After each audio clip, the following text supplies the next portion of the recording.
Good morning guys, dito na tayo ngayon sa Port ng Batangas. Maaga pa tayo ngayon guys. Alas 5 pa lang ngayon ng madaling araw, alas 6 na. Ito, maingay pa ating generator. Matira yung generator ng tagtag. Matatag ang generator ni Lokbu guys. Ito, kaya tayo dito sa taas. Ang gala namin guys, ang ganda. Kaya tayo dito sa guys, sa taas. Tignan natin kung ano tsura. Sarap.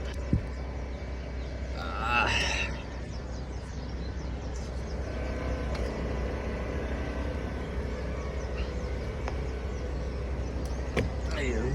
Dito tayo guys. Ito na ang pier ng Batangas guys. Pier ng Batangas. Tayo, ay may barko guys oh. Barko okay.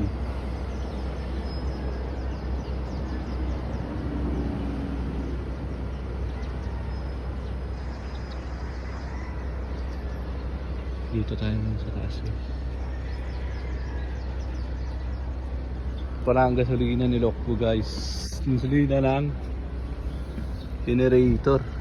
Check natin guys. Ay grabe. Dapat na ubos. Kahapon pa ito guys eh. Mga tanghali. Fuel tank. Ano yan? 600 pesos.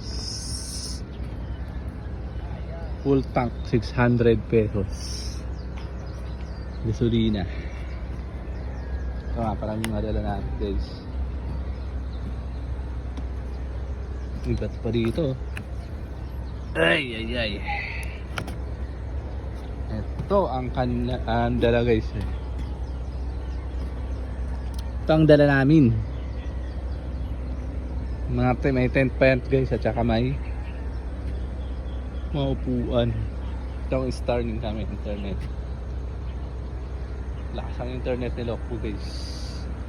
Panel at ito ang CCTV. CCTV namin solar.